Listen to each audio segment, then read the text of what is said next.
Peace. Welcome to the very first episode of the Healthy and Fit podcast. I'm your host, Coach Robert Moore, and I'm here today with a very, very special guest, my man Lance. And I would try to say his last name, but I know I'm going to say it wrong. He is an ex-basketball player, but the biggest reason that we're here tonight is that he is a proponent for health, and he is a man that has healed himself of a trait that a lot of people in our community deal with, and we'll dive into that story a little bit as we get going. But real quick, brother, I appreciate you being here. Yes. Go ahead and for the people, give them a Yes. real introduction of yourself and let them know who you are. Okay, so my name's Lance Kearse. I'm a dual citizen, American citizen, Jamaican citizen, ex-athlete, played professional basketball in Spain. Yes, I do speak Spanish. I started this journey because I have sickle cell trait. It was a tough one. I was in college. They didn't know what was wrong with me. I didn't know I had sickle cell trait. I wasn't born with my father, right? Like a lot of melanated people aren't by design, but we can talk about that in another podcast, right? I can really go deep into that. And the reason why all that needed to happen, right? But the team didn't know I had sickle cell trait. Would have uncontrollable cramps, cramp up in practice. I used to have to get a bunch of IVs and during the game. Eventually, they figured out it was sickle cell trait. But before that, they put me on severe anxiety depression medication.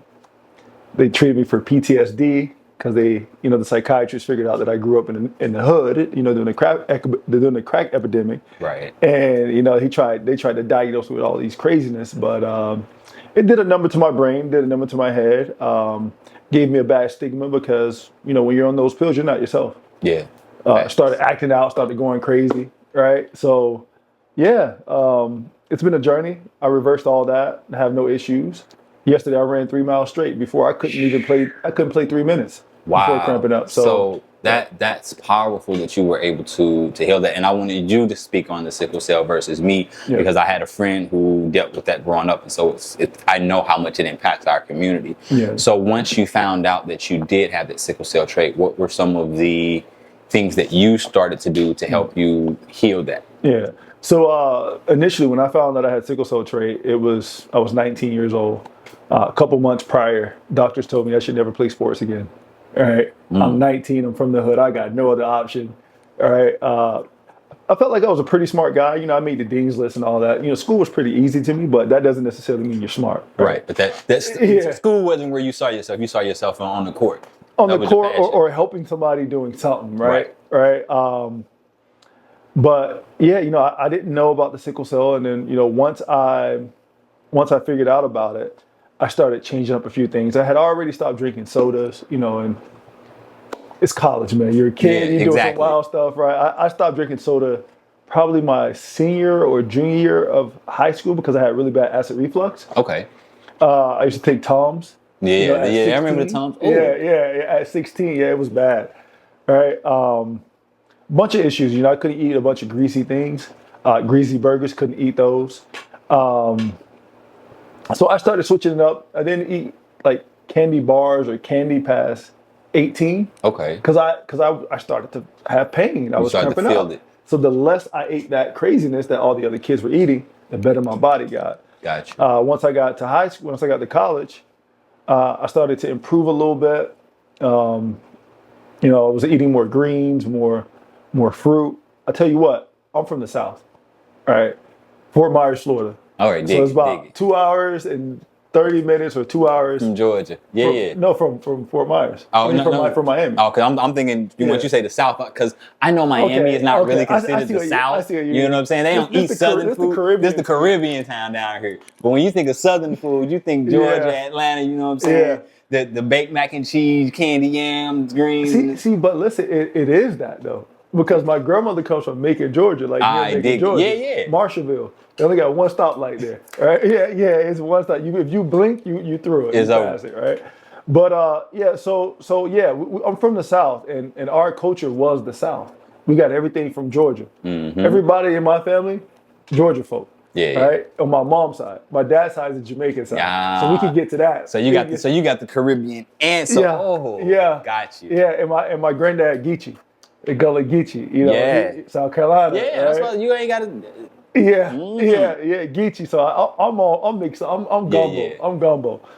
So growing up, eating that food, some people would call it soul food. I call it slave food, Same facts. right? Same way. You know about no, that, same right? way. Okay. Because that's like everybody talk about the movie Soul Food. I love to use that as the biggest movie of irony ever. Yeah. Because here we got a movie where grandma, Big Mama gets sick, goes to the hospital with diabetes, has to have her foot cut off, has complication and dies, and then we all come home and cook the same foods that gave Mama diabetes in the first place. Man, I take it a step further, man. I take it a step further. You know, once you take away a person's family name and give them another name, yeah, you can give them any diet you want to. You can give them anything, right? Facts. Because you're taking away their identity. You take away their identity. So, you walk around calling myself last name Kearse. That has nothing to do with African or American. Right. Where does that come from? That comes from Europe. Yeah. Right? Where does my food come from?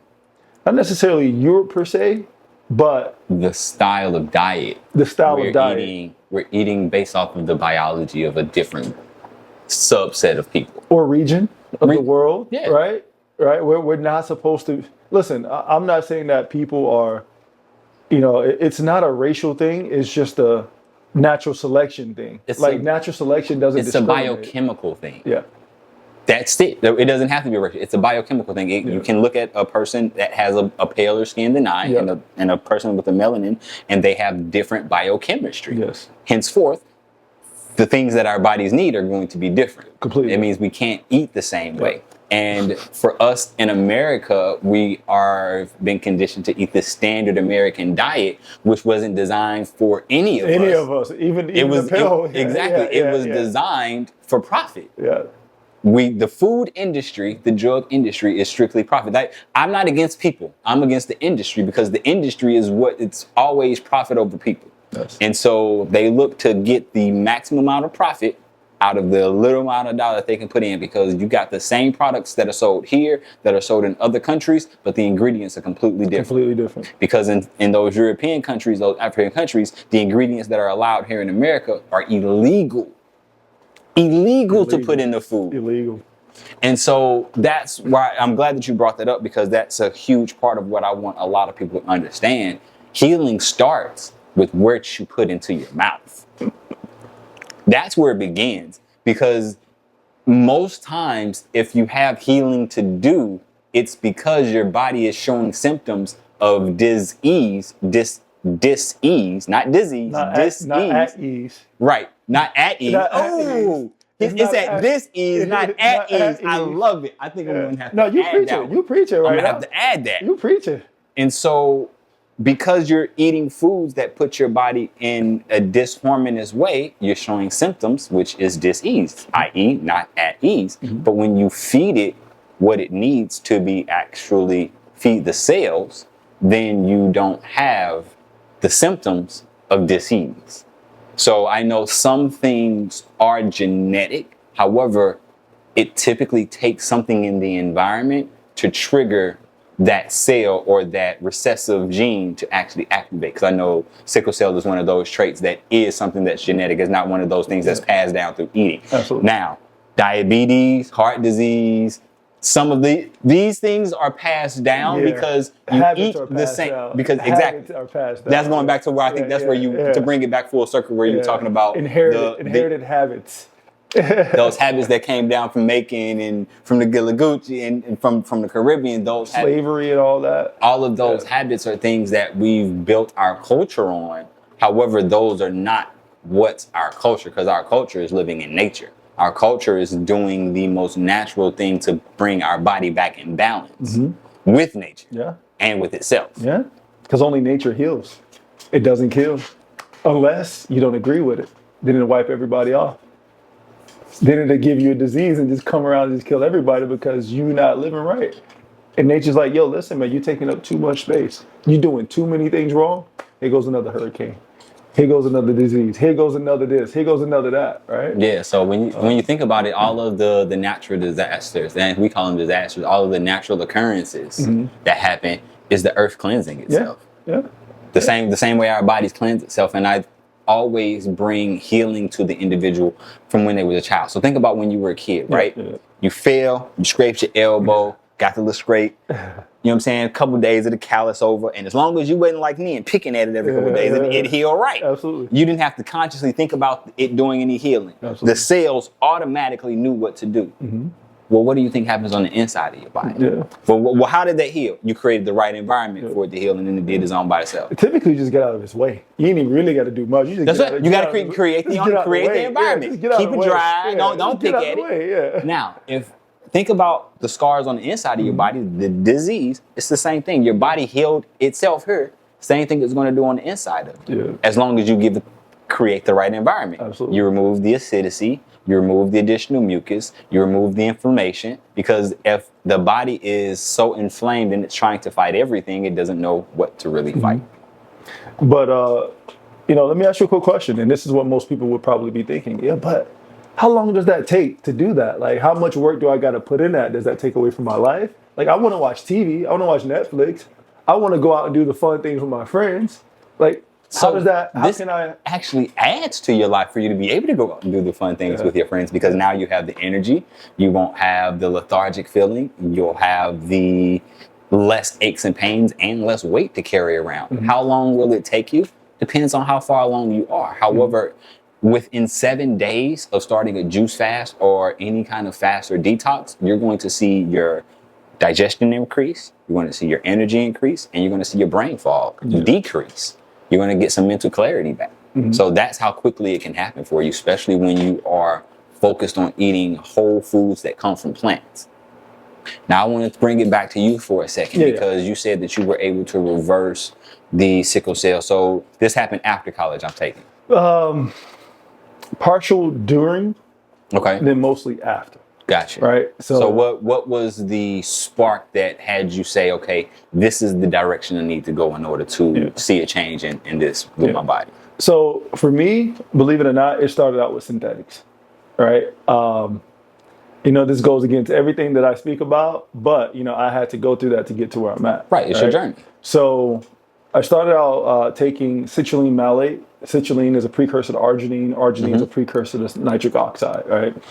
Beta-alanine, L-carnitine to boost VO2 max, buffer pH. I'm doing all that stuff. And I'm doing this in college. Yeah, so I'm supposed to be studying business management, which I got my degree in. But you over here, you studying chemistry for the most part because you're trying to figure out which of these enzymes do you really need to help your body get better. Now, to break it down, he just went real high level on all of y'all. Everything that he just named is a different type of amino acid that the body needs. Yeah. Just to give you a little bit of breakdown. Yeah. I know he would get it, but I just threw some of those things out there just for you guys to get a grasp of what I was doing, because everything I was doing synthetically, I can do naturally. I just didn't know. I didn't have the knowledge. This is 2007, 8, 9, 10. No one was talking about health like we're talking about it now. Yeah. It was a taboo thing. You talking about health? You're weird. What? You know how many times I've been called weird? Yeah. Because I want to talk about health? Big facts. Because I'm talking about, playing longer because I'm taking this amino acid and eating this way. So for me, I felt like I was a trailblazer. Right. I was ahead of my time. Young cat. 19, 20, 21. I didn't even know about a Dr. Sebi back then. Right. I had no idea. I knew about Dr. Lively Africa. Right. Dr. Robert Morse. I didn't know about Dr. Sebi, right? So, when I was doing what I was doing, I was trying to boost oxygen flow through the body, because sickle cell trait is predicated on oxygen. Right. So if I make my body an oxygenated environment, I'm good. So in my mind, I'm like, how can I expand the pathways, the arteries and the veins to get more oxygen flowing through my body to get it to the point? Because when I start cramping up, it's like something's missing there. It's part of the cramping is that's your body it's oxygen starved. It's either nutrient starved or oxygen starved, and typically it's both, because the hemoglobin carries the oxygen, which carries the nutrients to the body, right? Exactly. So it's both at the same time, right? And that's dope that you were able to find that out. So, and going through that, how did you make that switch from the synthetics to the more natural? It took a long time. I tell you what, After I leave college, I go play in Spain, 2012. I'm reading the books. Right? I'm reading a strength and conditioning book. A chapter had a couple pages on veganism. I'm like, what? What is this? Like, I this lady was just telling me this in college. A calf lady from Dominican Republic. She was like, Lance, there's a lady in my, in our island. She don't eat meat. She look young. She's healthy. Everything fresh. I'm like, yeah, but keep in mind, it's Dominican Republic, third world country, food's better. First world country, food's worse, because it's all based on convenience, right? So I'm like, okay, cool, all right, yeah, but I still need my muscles, man. I'm a big dude, man. I'm macho, man. I need my protein. Yeah, I ain't trying. I need my protein. I need my protein. I need all that. I'm like, nah, I'm good. Man, just think about it. Just look it up, right? Okay, I get to Spain and I see this chapter. I was like, this lady was just telling me about. And then they're telling me how to mix the certain food groups to complete the amino acid chain, because one may be low in essential amino acid, the non-essential. One may be low in methionine, and other. I'm like, oh, so I got to mix and match certain foods when I'm eating them at the same time? Oh, snap. Okay. All right. So that's how I not getting protein? So I can always have.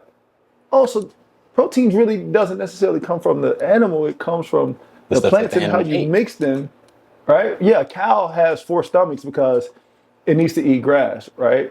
Grass has all 9 essential amino acids, but it may be low in one. So in order to eat it has to eat a larger amount to make up for what that grass lacks. But it has all 9 essential amino acids. Like, a mineral doesn't exist, and then somehow an animal eats it, then it just so how miraculously starts to exist. So let's break down. Let's take it back a step forward, because you took them there fast. So okay. Let's break down. Because you said a couple things I want to break down into a couple different parts. First off, we're talking about amino acids. Yeah. Why are we talking about amino acids? All protein is just a chain of amino acids that have been put together through some kind of covalent bond. I'm speaking science to you now. I'm trying not to do that because I don't want to confuse you. Hit him with it. However, listen, man, we need vocabulary. We need to expand our vocabulary. There are 20 amino acids in nature. Yeah. Of those 20, only 9 of them are called essential. Those 9 are called essential because those are the only 9 that our bodies do not make naturally. The other 11 our bodies make just by eating, just by doing. Because I want you to understand also, most amino acids can be considered hormones. I want you to understand that. So that's why our bodies can create certain things. Just like vitamin D. Vitamin D is not actually a vitamin, it's a hormone, but I won't get sidetracked coming back to amino acids for you. No, we got to come back to vitamin D because it's important. Yeah. So the 9 essential amino acids can be found in food, i.e. plants, i.e. grains. Actually, plants in general, because everything comes from plants. We can make that simple. The grains of now, I want you to understand, when we talk about muscle, we talk about why people want protein so much, because they want to build their muscles. Our muscles are made up of amino acids that have been chained together to make the muscle, i.e. that's why people think that when they eat a complete protein, i.e. meat, they're eating protein. What they're actually eating are the byproducts of what that animal used to make the flesh, the muscle.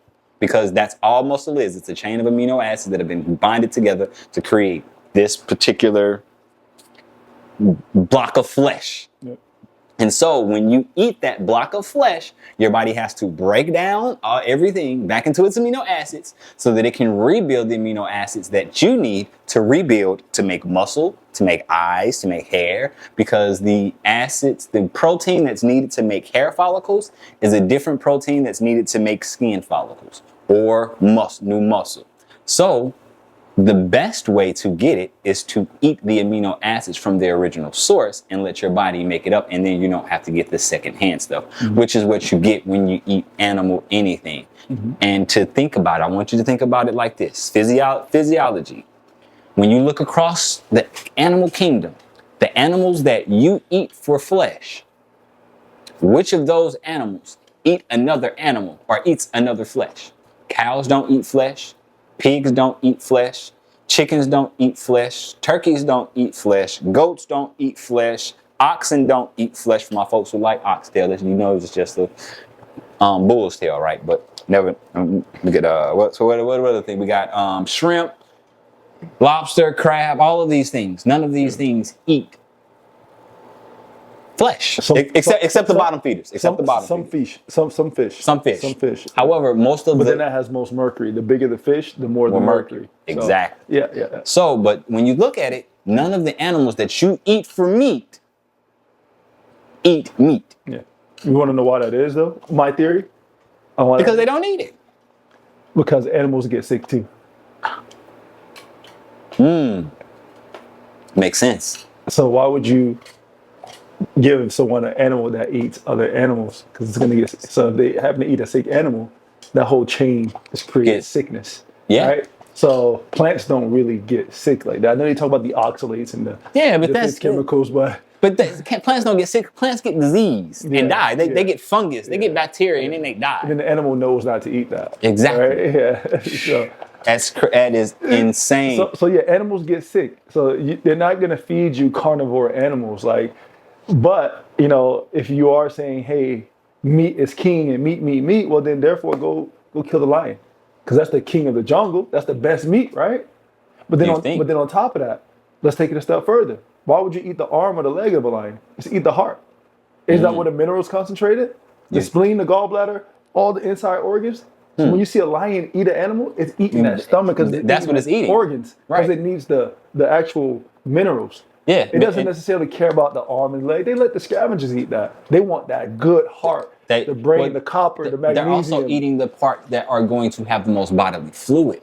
Because when you think about it, when we eat plants, where is the nutrients and the vitamins? It's in the fluid of the plant, right? That's why when we juice, we can get those nutrients without the fiber. Yeah. Well, where are the nutrients in an animal? The nutrients aren't in the flesh. Yeah. The nutrients are in the blood. So you eat those organs that have the most blood in them still. Absolutely. Because when you look at when a big cat eats, it's not trying to, let me clean it up. Let me go wash it off. Yeah. Let me wash all the blood off. Let me wash all the pus off. No, they want to eat that because that's where the nutrients are for them. Absolutely. And so when you look at the physiology of these things, they have canines that can rip the flesh, that can rip through the skin. They don't have to deskin it. They don't have to descale it. When a bear eats a fish, it doesn't have to descale the fish. It eats it whole. Yeah. When a hawk eats a fish, it eats it bones and all. Our bodies can't digest bones, can't digest skin, can't digest fur. Why? Because the acid in our stomach isn't that acid. Yeah. Yes, we have acid in our stomach and it can eat through some stuff if it gets on there, but it's not the same as a carnivore's acid. The digestive tract of them animals, completely different. A lot shorter. Because they don't want the meat to petrify in there. Ours, get it in and get it out.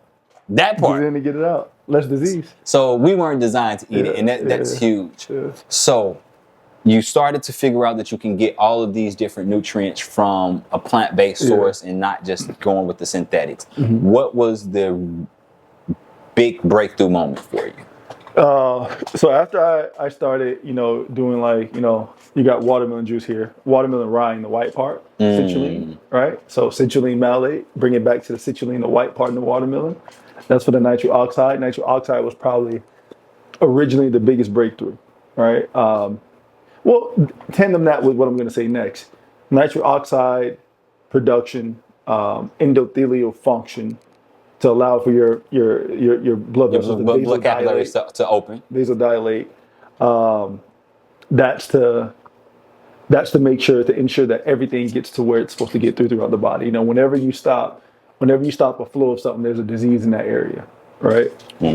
Do a check, make sure the camera in. All right, we are still going. How many minutes? Oh no, we good. I don't know how many we got left, but we still going. Yeah. So vasodilation helps stop that platelet aggregation, i.e. blood clots, right? So I started changing my diet. My ex-wife, she's from Turkey, and I would watch how she would eat.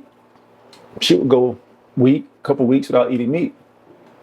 She wasn't a vegan, but she was like, Lance, the reason why we eat the way we eat is because, in our culture, meat's a delicacy. It's hard to get that meat, it's expensive. So we eat a bunch of plants. So our diet is primarily plant-based. I'm like, And she looked good too. I mean, ripped up, cut up. Don't even work out. Yeah. Does not work out. I've seen this girl work out a handful of times. Cut up, shredded up. Good shit, like she's a bodybuilder, not a bodybuilder, but like a fitness. Yeah, fitness like she does some running. No, none of it. None of it. I'm telling you, Just- she got more compliments than I did, and I was a professional athlete. Wow. Yeah. Wow. Yeah. I want you to let that sink in. Yeah. Just by eating the correct way, this woman was able to create a body for herself that allowed her to get more compliments than this man spending hours in the gym each week. Yeah. Yeah. So when she got with me, I started introducing her to all the other stuff. CMOS, that's, I'm Jamaican, and that's been in our culture forever.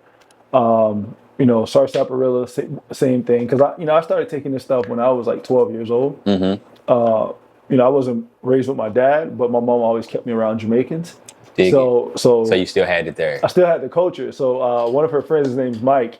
His mom would give me all the herbs. I didn't know what she was giving me.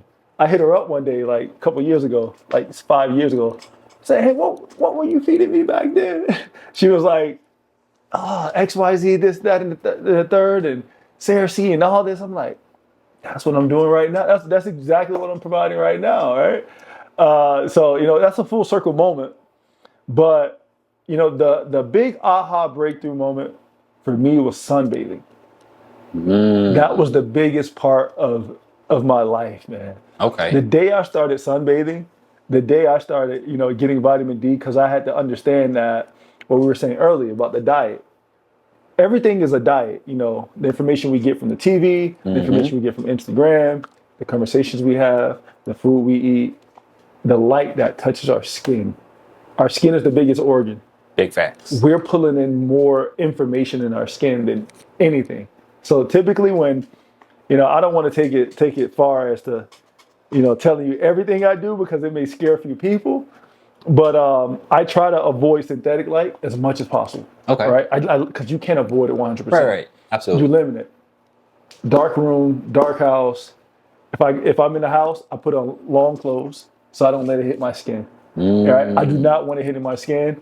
Typically cotton, right? But I don't want to go too far into that. Right. No. We know that the more natural the materials you have closer to your skin, the higher frequency you're able to move with, because all of these different synthetics, everything moves at a frequency. Exactly. And so these synthetics, they disrupt frequencies and all of that. But we're not here to teach you and bring you up to the esoteric level. Yeah, we don't want to do that, man, because it's about what you have access to and what you can change. It's about what's comfortable right for you. And it's about meeting you where you are. Because like Lance, you've been on this journey for what? Oh, man. 10 plus years now. 16 years. 16 years. Yeah. I've been on this journey for 20 plus years. Yeah. So for you to take what we say and think you can just jump in at the game point where we are, that'd be like taking somebody that's in elementary school and playing and telling him to play ball with LeBron.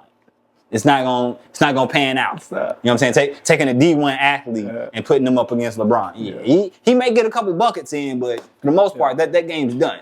Yeah. And we're not trying to make ourselves seem like we're better than anyone, because it's really not about that. Like, because you can injure yourself trying to go too far too fast, right? Like 20 years, 16 years. Our conversation is going to be a little bit different than someone who just started during the pandemic, because there's a lot of people who became health enthusiasts during the pandemic. Yeah, that's cool and that's nice, and I love the fact that everyone's pushing this knowledge.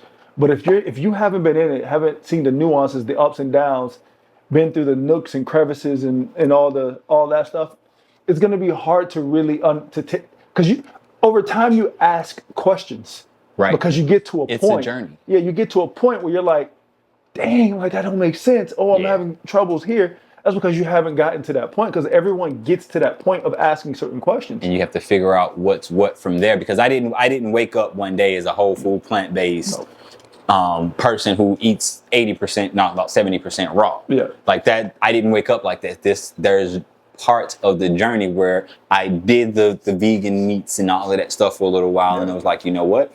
My body doesn't respond to it very well. Let's take it to the next step. Yep. Let's take it to the next step. I didn't start juice fasting until the last couple of years. So to tell you how long it's been for me. So not everything is for everybody where they are. It's finding what's working for you where you are and then continually to build on it to get to the highest and best version of yourself. So just to back it up, the lighter you are, the further away from the equator your body is, and the better it is.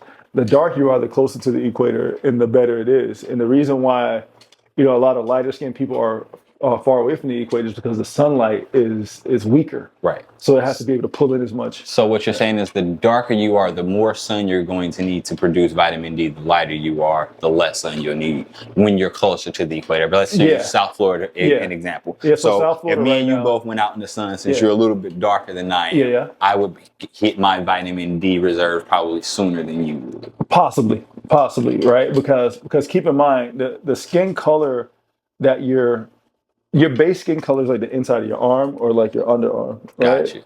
So, I go to the sun a lot, so I'm very dark, right? So I look like two different people, right?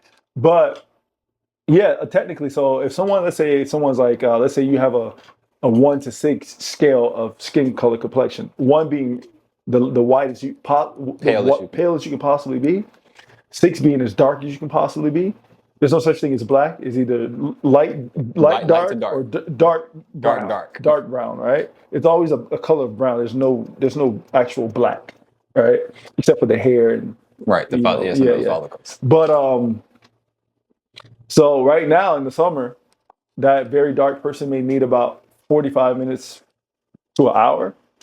The very light person may need about 10 to 15 minutes, right? If we're in the same place. Right. But if we were in our respective regions of our ancestors, same amount of time. Put that person in the equator, put that person in Norway, Sweden, Amsterdam, same amount of time. Dig it. Roughly the same amount of time. So that's how it works. So let's break down vitamin D a little bit because we keep calling it a vitamin. Vitamin D is not a vitamin. It's a hormone. Vitamin D is a hormone. Yeah. And they have told us that we need to drink milk to get our vitamin D. And our calcium. Why would they tell us that? Because vitamin D has milk, right? I mean, milk has vitamin D, right? Fortified.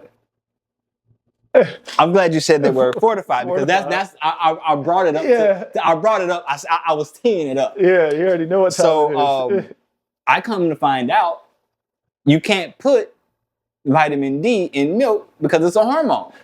Well, you can if you remove this hormone from another animal. Yeah. And the vitamin D that's in milk comes from lanolin, and that lanolin comes from sheep. Wow.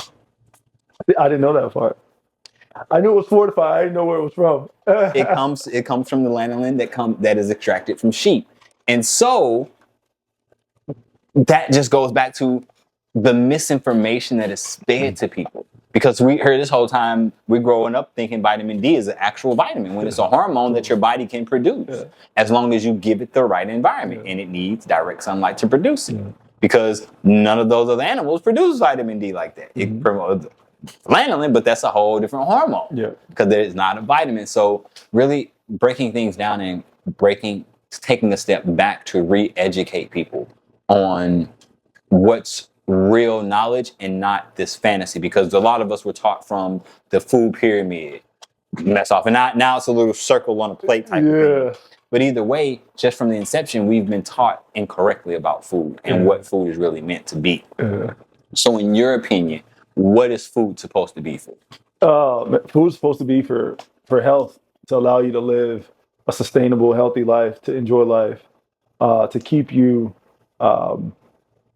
youthful, mobile, joyful, right? Because if you're eating foods that are deconstructive to your body, it's not constructive to your body, it's gonna age you, right?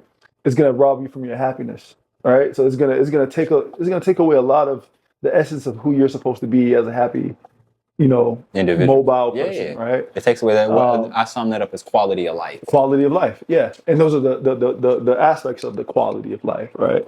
But doubling back, the reason why it's a hormone, hormone D, is because it controls about 400, 500 genes in the body.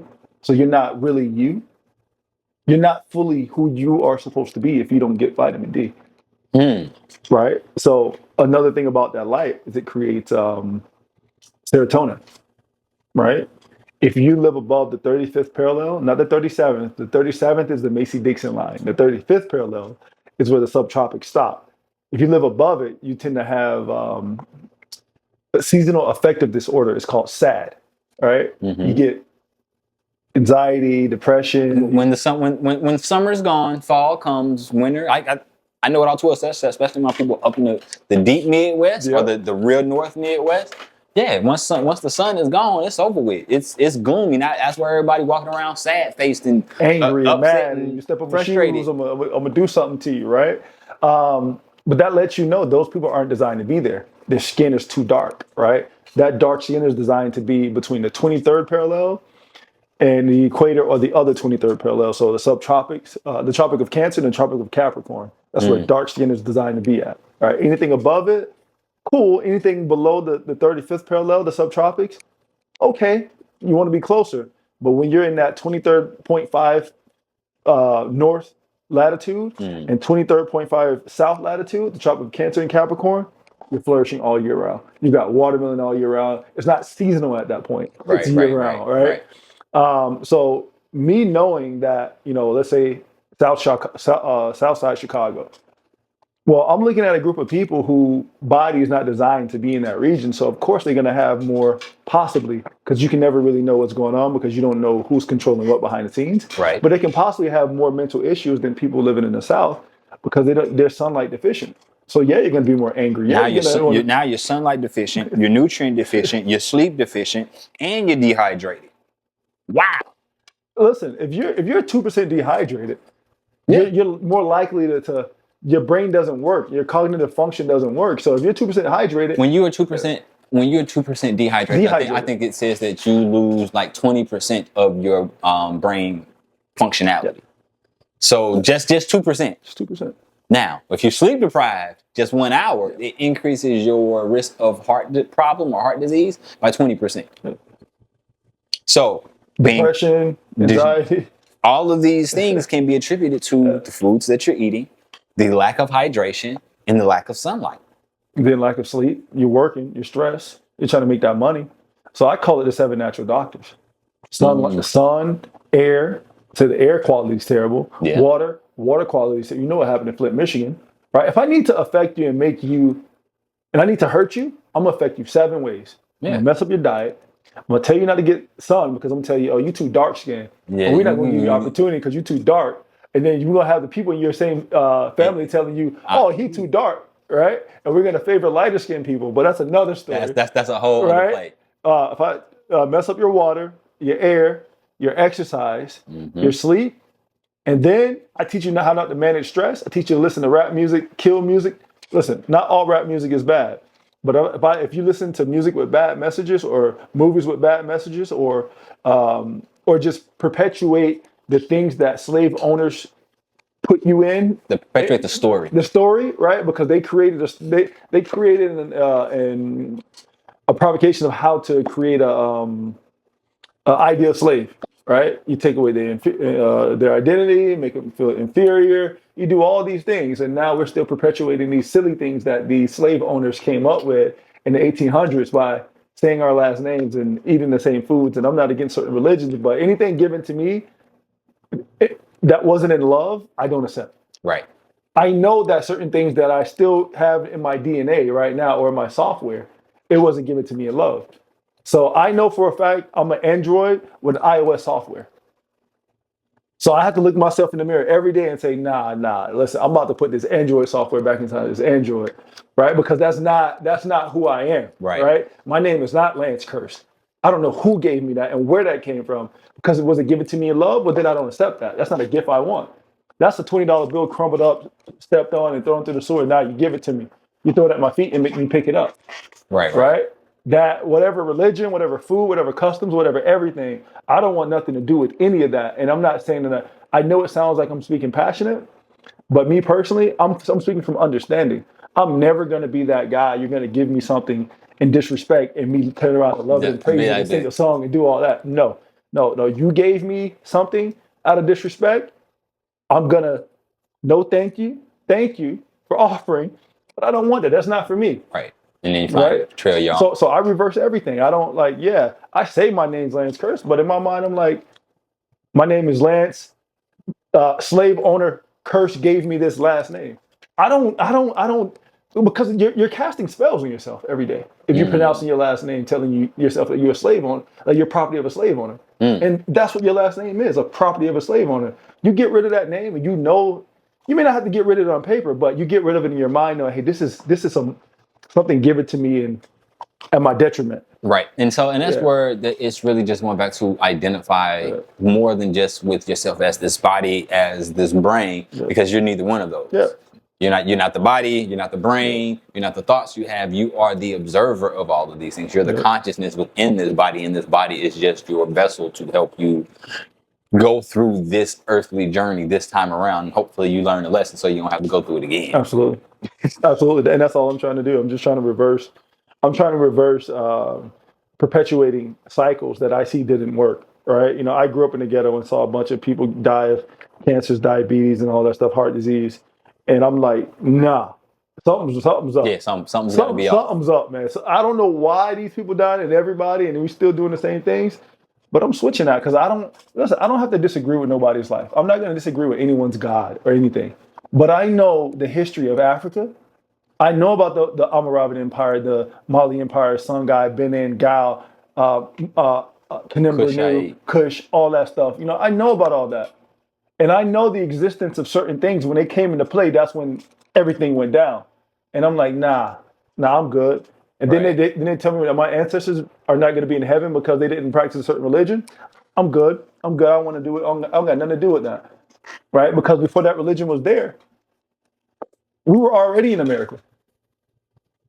You know, you get Mantequilla. There is not a point of this earth that we had not touched before the other group of explorers stepped out of their area. And this is the thing. So there's always been explorers around the world. Yep. There were two groups of explorers. The first group that went out, they took culture, that's why no matter where you go throughout the world, there are African fruits, or in Africa, there are fruits from other places of the world, fruits and vegetables from other places of the world. However, when that second group of explorer went out, they took nothing with them but a Bible and a sword.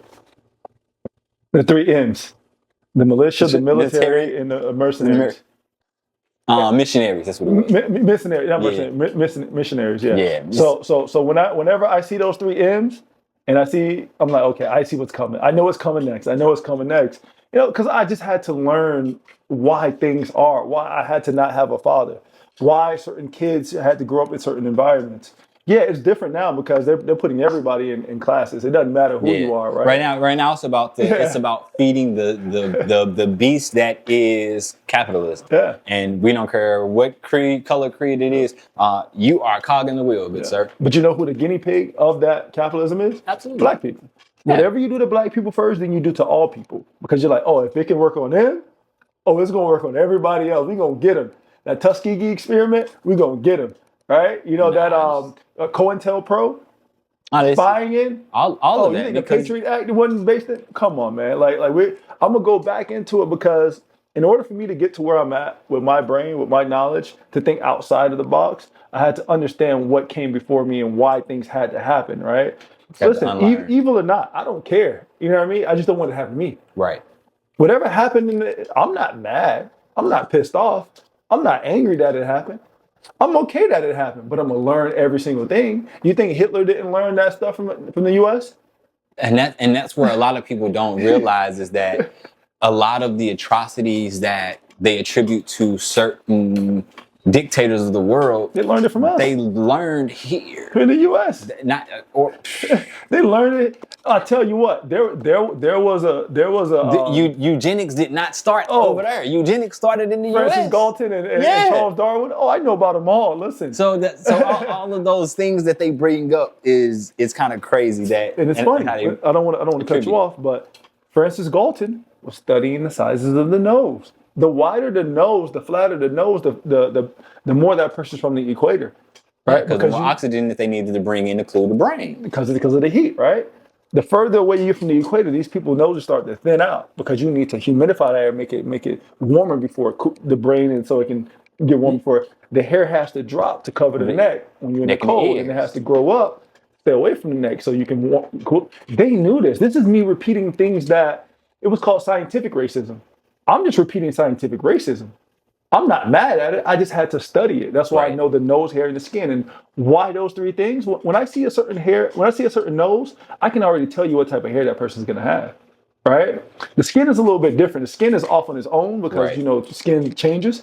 But once I see the nose, I know the hair. And once I see the nose and hair, I'm like, I know what region you're from, so I know what foods you need to eat because there's only certain foods grow where that hair and nose is best at. All right. So then I was like, oh, you need to eat that, you need to eat that, you need to eat that. And I kind of know what kind of disease you may have based on that nose, hair, and skin. Right, because you haven't been getting the nutrients, you haven't been getting the things that Yeah. you need to ensure that your body is going to function at its highest capacity.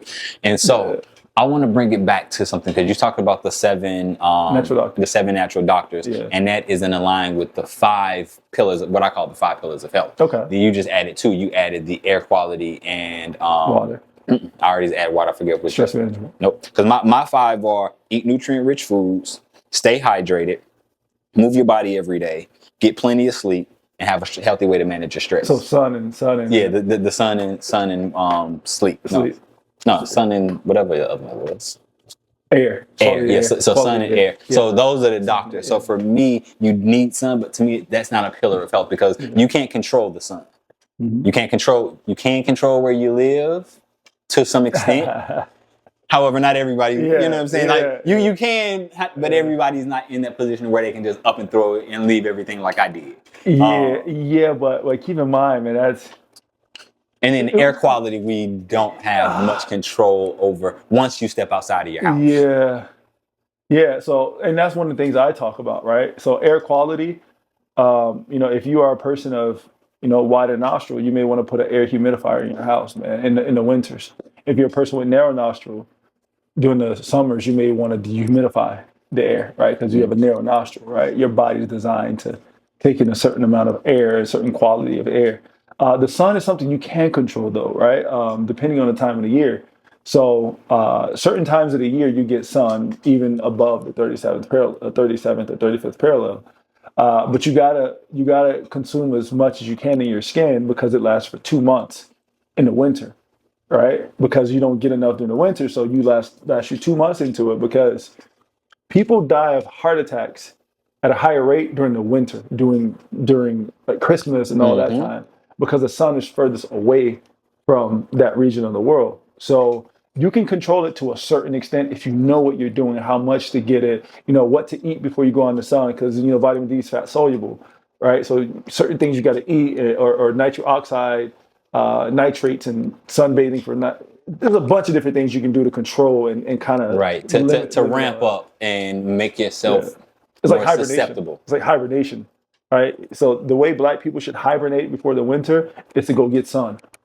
It'll last them 2 months into that winter, all right? And then you can do everything else to help you. So you can avoid a bunch of, psychotic medications, severe anxiety, depression medication. They had me on Effexor, Benzodiazepine.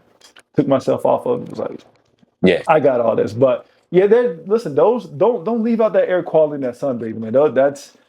Those two things are great. It's just that we just have to have more education on that aspect, right? Proper. And it's not just knowing, it's knowing how to implement it because oftentimes people have a lot of information. They don't have practical or pragmatic ways to implement it. Because like we were talking about before we got on, there are a lot of people in the space speaking esoteric, speaking so high level that somebody who's just beginning can have a hard time figuring out how they can get there. And it's like, oh man, you know what? I might as well just stay where I'll never reach that level. You know what I'm saying? They took the Dr. Savvy approach. Yeah. And so what would be 5 practical steps you can give somebody no matter where they are in their journey that can help them be healthy? Okay. 5 practical steps, regardless of where you're at. The first step is know who you are and where you are, right? If I know what natural selection gave me based on how I look, my phenotypes, I know what my genes are, kind of. so I know what foods I need to eat, right? So I would try to do my best to consume 80 to 90% of those foods based on Your my phenotype. ancestors, my phenotypes, and what regions of the world that stuff grew in. So that's diet. Okay. All right. Sunbathing.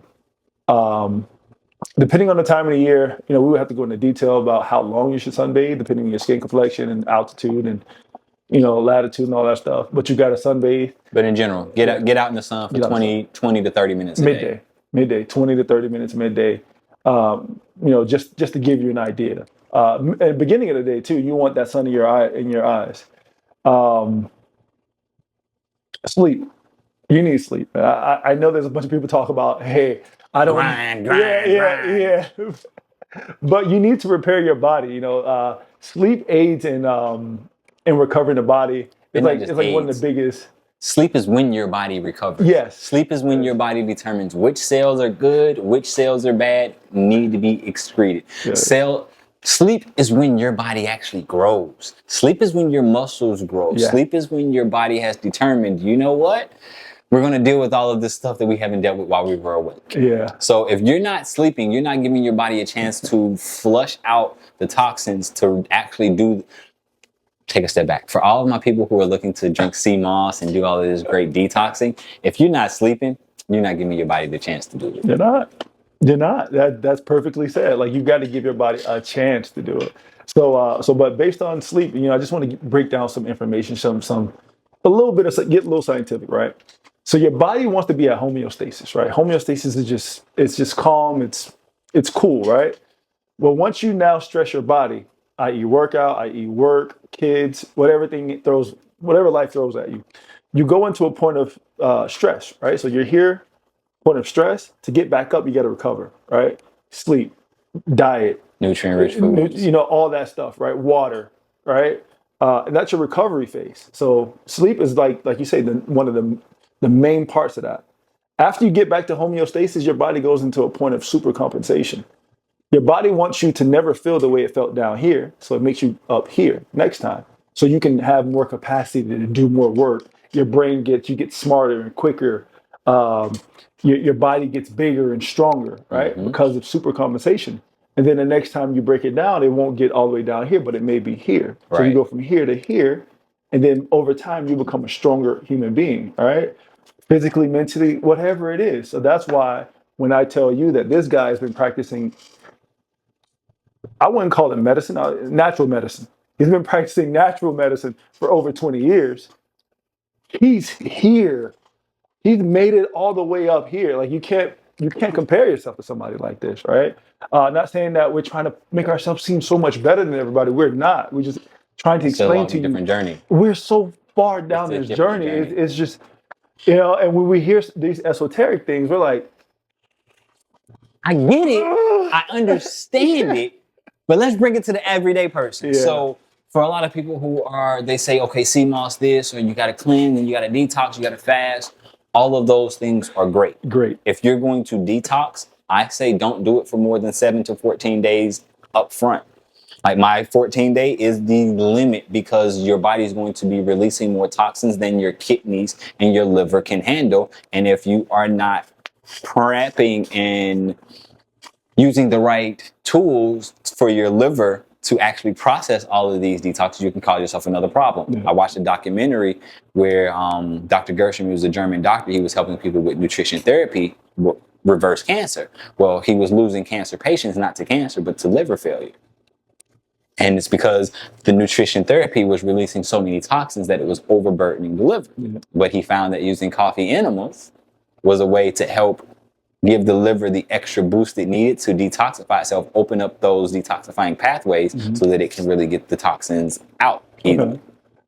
So when you go through, again, like I said, and this is something I've learned in the last 5 years, 20 years in the game, just learned this in the last 5. Yeah. So there's so much information to learn, but to bring it back practical, what can you do today and tomorrow and the day after? Yeah. So if I don't tell people to go juice fast immediately for longer than 3 days, because if you can't do it for 3 days, you won't be able to do it for 10, for 15, for 20, because it's about being sustainable.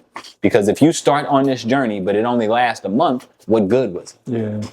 And then about that fasting, man, we got to change our diet as well after that fast, because that fast allows for you to abstain from certain foods, to not buy into that,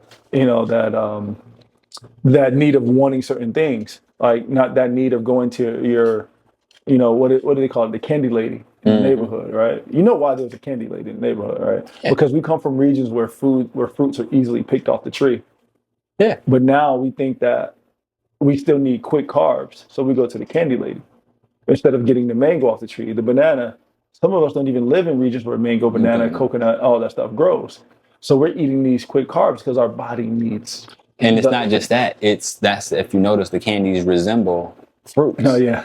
And it's because as a tropical people, we resonate with those colors. And especially with children. That's something that's why when you look at the store shelves, all of the colorful things are right there at your hip level or below. Red and because yellow. That's where the kids' eye level are. Yeah. And us as humans, this also speaks to why we're supposed to be eating fruits, vegetables, and everything, is we have the ability to see color. Most animals that are not herbivores, they do not see color. And the reason why they don't see color is because they don't need to see that fruit is ripe enough to eat. They just need to be able to see an object, because that's why, what is it? What are those things called? Tigers? Mm-hmm. Tigers are orange and black, right? Yeah, orange and black, yeah. You would think that would not be very camouflaging in green jungle, right? Well, guess what? Because the deer can't see orange and black. Oh wow! Yeah, I think I saw that. Because the deer can't see orange and black. It sees everything in this gray and green. It's perfect color, perfect camouflage. That goes to show that the biology of animals and us are different. So we are not supposed to be eating those different things. I don't even know where I was going with that. No, but yeah. So I'm gonna just finish. So we got. So the first two you gave us the first three you gave us was eat nutrient-rich foods, get out in the sun, get you some sleep. Stress management. I can't stress stress management enough. Stress management, you can eat. You can. Everything can be. So let's dial it back a little bit. Let's break it down a little bit more. What is stress management? So stress management is making sure that you are at equilibrium or homeostasis in your brain, making sure that your perception of reality and delusion, it's healthy, right? Because I'm gonna ask the question in a different way because I want people to understand. Throw it up. How do you manage stress? How do you manage stress? So because we use the term stress management, which we kind of can halfway understand, but what really is stress management? So for me, my opinion, my idea of stress management is learning to reduce the amount of cortisol in your body that is going to naturally come from living life. Because whether you eat food, that causes stress. You woke up today. That's stressful in today's society. So to me, it's finding a way to lower your cortisol from what's going to happen in your everyday life anyway. So it's all about cortisol. Cortisol and immune system has an inverse relationship. Cortisol is high, immune system is low. Immune function. Cortisol is low, immune system high, right? No matter what you're doing throughout your day, you're going to have some level of stress. How do you recover, right? Because now you eat the wrong foods, your brain goes crazy. 90% of your serotonin receptors are dead, right? So if you are eating some wild stuff, and I'm not even talking about like meat and all that, alcohol, and drugs, and process. I understand that these drugs are legal and stuff now, but it's medicine. You drink it, you do that stuff when you need, because those are the harder medicines. When you're dealing with something crazy, right? But what's your normal day to day? Because food is medicine, sleep is medicine, exercise is medicine, right? So just understanding, reality of life, right? Because a lot of people, they live in a delusional state, and it stresses them out. It puts them in this dire need of fulfilling something or getting it done right now. It's like, listen, I can wait. That's not good for your stress, man. Like, you gotta chill out, because the more angry you get, I don't care who you are. You can have the best everything. Dr. Sebi diet, living, breathing, eating once a day, whatever. If you are stressed, you are sick. That's the trump card. Mm-hmm. If I was playing a game and I said, okay, what you got? You got a good diet, you got a good workout regimen, you get sunbathing, I know it can kill all that. Stress management. And I kill all that. Right. All of that is that you're still going to get disease, right? But the great thing is when you have all those in order, it allows for you to be less stressed. Yes. All right? So what are a couple of ways that you use for stress management? Oh man, it's stress management is important because whatever you do for the first 6 natural doctors is going to affect the 7th natural doctor, which is stress management, which I consider that the trump card. Right? Okay. That'll throw off everything. You can have everything lying in a row. Stress, you're done. Cancers will be created tomorrow. Right? You can't live in a stress state for much long. Like you're in your relationship, your marriage, your friendships. Yeah. Because stress will make you do some things and make you see some things that's not really there. Yeah, big fact. Right? It'll make you conjure up some thoughts. It's like, but when you in it, it's hard to see outside of it. Right? I'm not trying to sound like I'm Dalai Lama or like a shaman. You got to be able to find some level of peace within your life in order to reduce your overall stress levels. Yeah. So taking care of the first 6 are good. What are some other ways that you help to manage your stress and keep your cortisol levels low? So the first 6, accountability partner, just my overall fact of understanding why I'm here on earth, man. Because once you got purpose is going to guide you. That's your guiding light, right? Okay. That's your beacon. That's your North Star. You got to have a North Star. What's the main thing, and keep the main thing the main thing, right? Do not make the main thing the second thing. Keep the main thing the main thing, because regardless if you are off for a little bit, you're still going to fall towards where you're supposed to be at, because the main thing was always there. That priority. Right? And yeah, you may want temporary happiness or temporary pleasure, but if the main thing is the main thing, you're going to always end where you're supposed to be at, right? So keep the main thing, accountability partner, and focus on the first 6 natural doctors. All right. And I'll add in 2 more to that are practical for everybody.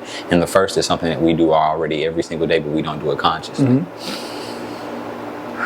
Yeah. Breathe. Yep. No, we got to breathe. We have to consciously reconnect with our breath, because most people only breathe with the top third of their lungs. Mm-hmm. There's the whole other 2/3 down here that never gets any oxygen. So that means there's stagnant air, there's stagnant CO2 down there that once you tap in it, take some deep breaths, get that out. Now you're lowering your cortisol levels, and you're increasing your serotonin levels, because now your body is fully oxygenated. Mm-hmm. Oxygenated. Ooh, I'm gonna get that word out. You're good. One of these days. Yeah. And then for me, journaling is also a huge stress reliever, because it allows you to close those loops. It allows you to get what's on your mind off of it, so that you aren't ruminating and constantly going over it. And it gives you a sense of, hey, when you're going through a bad time, hey, I can look at, you know what, I've gone through some and I've come through it. Or you can look at it and you're in a good time, like, you know what, I've been through some bad stuff. That's something to be grateful for. Yeah. You know what I mean? Absolutely. So those are 2 things that I think anybody can do to really increase their everyday, or I should say reduce their everyday level of stress. Absolutely. Because just doing 5 minutes or 2 minutes of breathing and conscious breathing is going to take back over your mind. So we talked about cortisol a whole lot earlier. Let's dive into that a little bit. Yeah. So we have different parts of our brain here. Now, the amygdala is what actually is very receptive to cortisol. The amygdala is not where your thinking processes come from. The amygdala controls your fight or flight response. That's your, all right, let's get it done. Sympathetic state. Exactly that, when you're moving in reaction.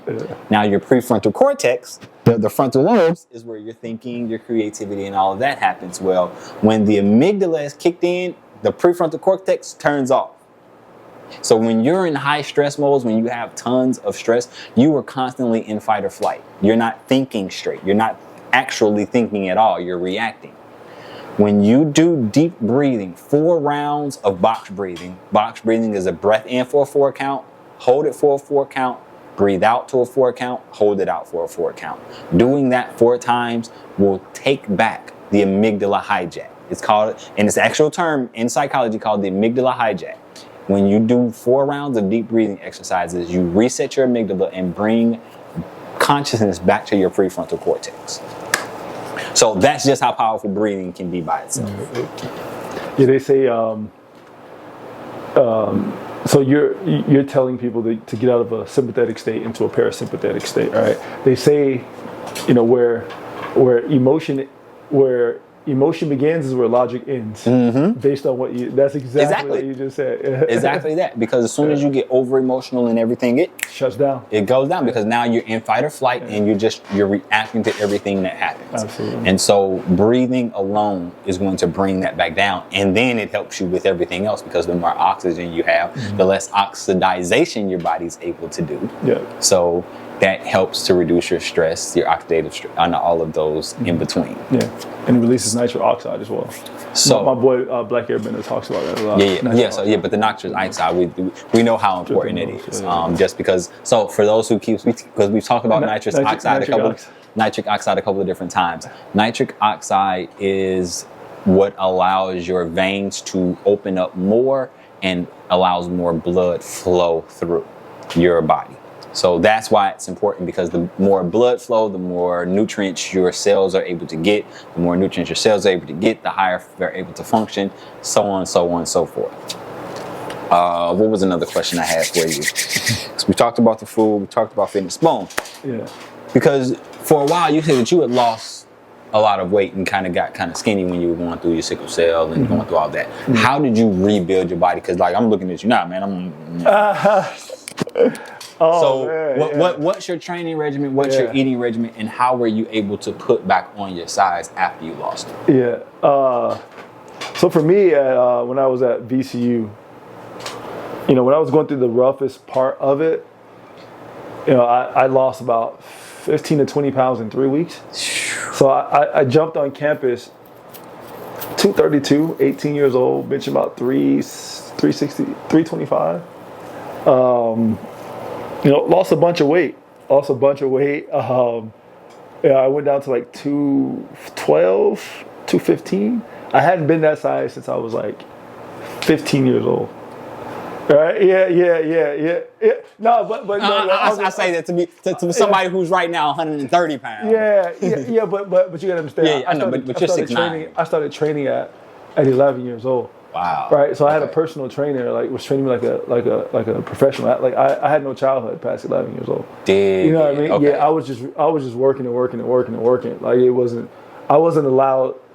I didn't allow myself, because it's like my mom or my dad was on top of me. It was like, man, I got to make it out of this. Yeah. I just saw Cuz get shot in the head the other day. I ain't trying to, I'm like, so I started gaining a lot of muscle, started jumping real high, whatnot. But then I lost it all because of the sickle cell, because they had us practicing in a gym that was 15 degrees hotter inside than outside.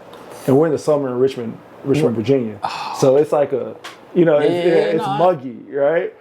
No central area heat. So cramp, hospital. So constantly dehydrated. Constantly under stress. Diet's not the best. Compared to now, diet was trash. Right. Compared to everybody else, diet was better than theirs. Yeah, but respectively, it wasn't working for you. Yeah, it wasn't. So how did you turn it around? So what did you do to start getting the? Oh man, like I told you, I started eating the veggies and the fruits, and watermelon became a staple. Sunbathing. I started understanding there's different types of grains out there. In my mind, I thought it was just brown rice and white rice. I heard about wild rice, but the wild rice that I was thinking was the Cajun rice that they had at Popeyes. Yeah. Right? When I heard wild rice, right? You heard so I started hearing a bunch of stuff, man. I started traveling when I lived in Spain. I got introduced to other stuff, couscous, quinoa, all this, I remember getting a fruit in Spain. It was called chirimoya. It's like this. Chirimoya is like it's like a soursop, like what they call it, apple custard or what they call it. Yeah, the little apple. Yeah. So I'm like, man, they got all these fruit. So me living in Spain, it really changed I'm like, hold up, time out. What have I been missing? Like this is crazy. Like people eating real fruit. Like every corner you got like a fruteria. It's like a market. Stand. Like every corner, I'm eating fruit on the way to practice, back from practice. I'm feeling good. Right? I'm like, I think I need to eat more fruit. right? So I started eating more fruit. Me personally, I'm more of a whole food, plant-based diet guy. I'm not against juicing or anything, but I typically like my fiber intact. So I get a bunch of fiber from fruit, veggies, grains. I don't eat a bunch of grains now, but when I do, they're high calorie. Kamut, emrys, teff, fonio, right? Yeah. So, just those things, man. I know, the staple of my diet most of the time when I'm trying to build muscle, like you were asking me, or I'm trying to build muscle, I'm mixing legumes with seeds. Whenever you mix legumes with seeds, for some reason, those two things, like a chickpea and a hemp seed, I look different. I walk on the scene different, man. Mix that with some sunbathing for the vitamin D, because the first thing they check, a lot of people are testosterone deficient now, right? The first thing they check is your vitamin D levels. Every guy I've talked to in the gym, they said my vitamin D was low. My vitamin D was low. Yeah, because it controls the majority of your hormones that you try. Note to self: get out in the sun. I get out, but I need to get out a little bit more. Exactly. So, just doing those things. I don't want to get very specific because I'm not trying to confuse people, man. Right. But it's about your journey. So I'm gonna leave that for y'all to take his course. Where he's gonna have a lot of that stuff in there. So what I extrapolate from that was make sure that you're eating whole foods. Make sure that you're eating a nice variety of food so that you're getting your full nutrient spectrum. Pair your legumes with your seeds. And I'm going to throw a couple keys in there for you. Avocados and alfalfa sprouts. This way you're getting your healthy fats as well as the micronutrients from the alfalfa sprouts. I still ain't figured out what is in those things, but the last couple of weeks have been up for me. I'm big on the fats, though.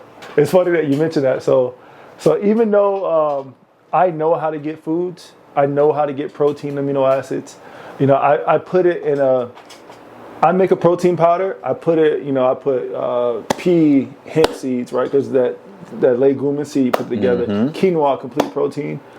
Sea moss, adaptogens, chocolate, cordyceps, lion's mane, coconut powder, right?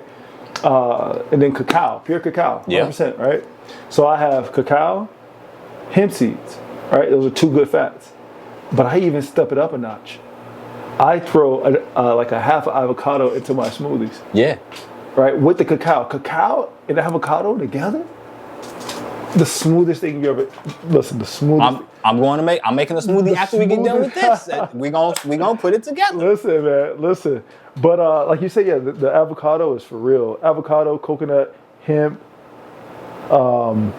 cacao, Brazil nuts, walnuts, flax, and what was the other fat? There's another fat that I'm forgetting. But those fats, man, olives.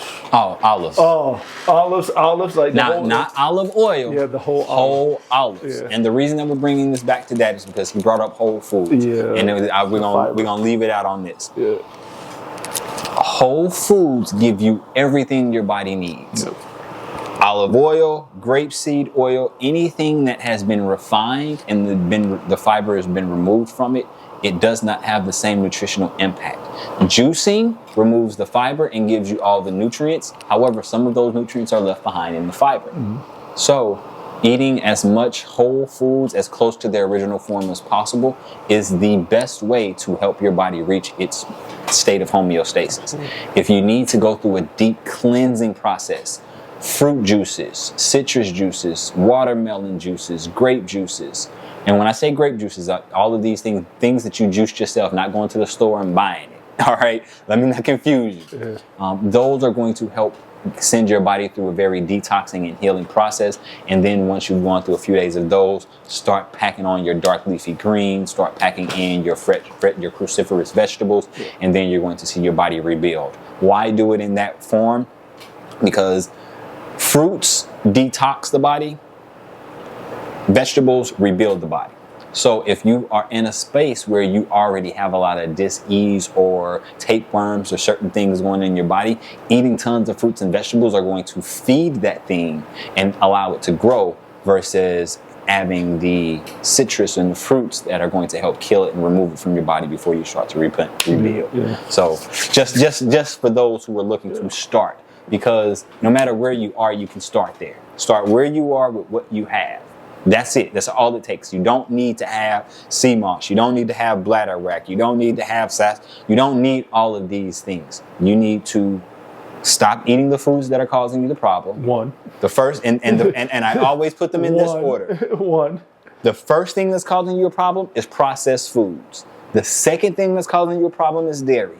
The third thing in your diet that's causing you a problem is meat. Yes, you think me being a plant-based dude, you think meat would be the first thing on the list. It's not. It's the processed foods, because you're getting food that have had all of the fiber stripped away, a lot of preservatives, a lot of added sugars, and a lot of added fats. And we just talked about how those things are detrimental to your health. Yeah. Now, you're absolutely right. You know, for me personally, if you are a meat eater out there, do your best to get the highest quality. Get the grass-fed, grass-finished, non-grain fed, GMO grain, no antibiotic injected, no vitamin D. What is from the goat? From the milk. From the goat. I'm gonna take it a step further. Yeah, what's up? I'm gonna take it a step further. What's up? Unless you are going to the slaughterhouse and watching them slaughter. No. Unless you go to the slaughterhouse, but outside they got an open field. You can pick the. There you go. Can pick it. You go. See it running around, right? But then that's when you eat. But then again, you may not even want to eat it after that, because you like, man, you didn't see the process. You see. But all of this, we say all that to say, we're not downing anyone's way of eating. However, we want to impart on you the best way for you to get the foods that are going to help you be the best version of yourself. And I'm not going to say heal, I'm not going to say do all of that. For you to be the best version of you. Because my goal is to give children back their parents no matter what age they are. Because I know when I lost my mom at 31 years old, 32 years old, it mattered. Like, I'm 42 years old, I have questions I want to ask her, but I can't.